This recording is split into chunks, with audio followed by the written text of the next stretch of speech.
So picture this, a warrior who values wisdom over violence, a creator who could be terrifyingly destructive, and a goddess born, well, directly from the mind of a king. Today we're diving into Athena, who is without a doubt one of antiquity's most complex and fascinating figures. Okay, here's a riddle for you. What on earth connects a battle strategy, an olive tree, and a spider? I mean, what could those three things possibly have in common?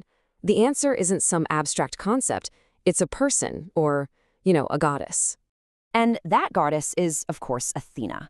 She's the genius behind the strategy, the one who gave the first olive tree, and yeah, the one who created the very first spider. She is a figure just packed with contradictions, and to really get a handle on who she is, we have to go right back to the beginning, to her absolutely unbelievable origin story.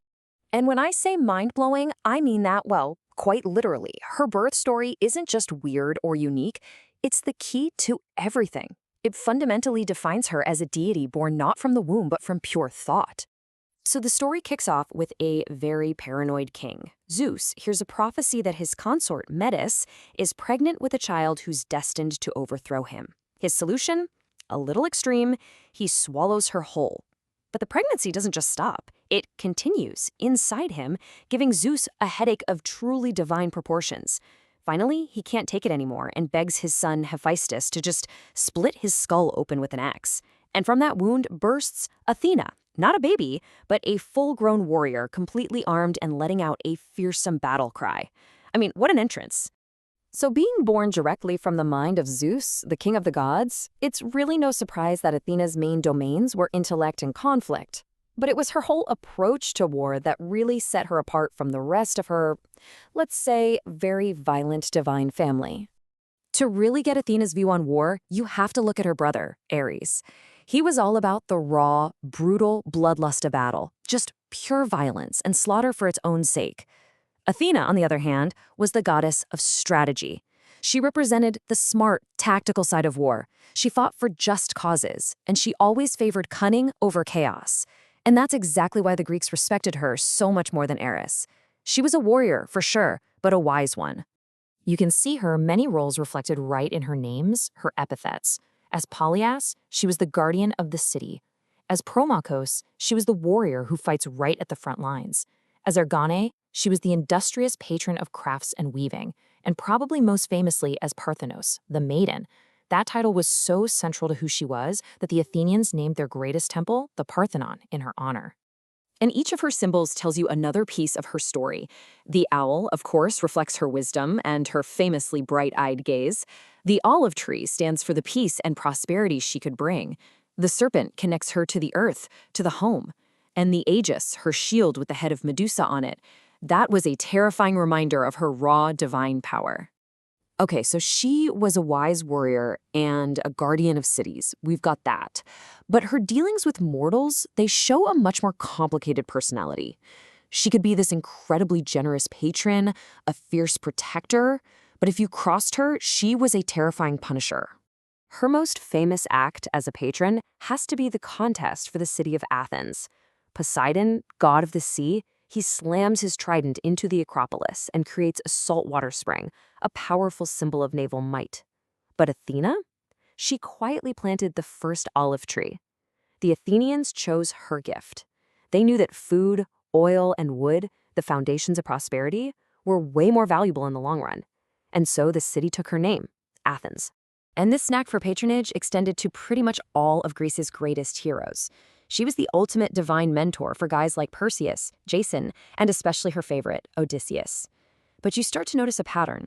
She didn't just give them super strength. Nope, she gave them counsel, strategy, and clever ideas. Athena always favored the hero who used their mind, not just their muscles. But there was a chillingly severe side to her. This quote, from the myth of Ajax, shows a goddess who actually took pleasure in the downfall of those who defied her. She was not a figure of unconditional mercy. If you challenged her, you were going to face her wrath. And that brings us to the tragic story of Arachne, a mortal weaver with just unbelievable talent. She was so good, in fact, that she made a fatal mistake. She boasted she was even better than Athena herself, the very inventor of weaving. This was an act of hubris, of pride that she would deeply regret. Athena, disguised as an old woman, actually warned her to be humble, but Arachne just scoffed and challenged the goddess to a contest. Athena wove this magnificent tapestry showing the power and majesty of the gods, but Arachne, she wove a technically flawless masterpiece depicting all the times the gods had abused, tricked, and tormented mortals. So Arachne's skill was perfect, but her subject matter was the ultimate insult. Athena was so enraged by the disrespect that she just shredded the tapestry to pieces. When the terrified Arachne tried to hang herself in despair, Athena showed this cruel kind of pity. She saved her, but transformed her into a spider, cursed to weave her webs forever. And you see this punitive side of her again in the myth of Medusa. After Poseidon assaulted Medusa inside Athena's own temple, the goddess's fury wasn't aimed at the powerful sea god. Instead, she punished the victim, transforming Medusa into the snake-haired Gorgon. The message was crystal clear. Athena's justice could be swift, terrible, and profoundly unforgiving. So a goddess of wisdom and war, of creation and destruction. This complex identity, this bundle of contradictions, is exactly why Athena's legacy hasn't just endured for millennia. It's actually evolved. Her image has really transformed over the centuries. For the ancient Greeks, she was a literal protector. Then, during the Renaissance, her wisdom made her the perfect symbol for the rebirth of art and learning. Later, as Enlightenment thinkers championed reason and order, she became a personification of democracy itself.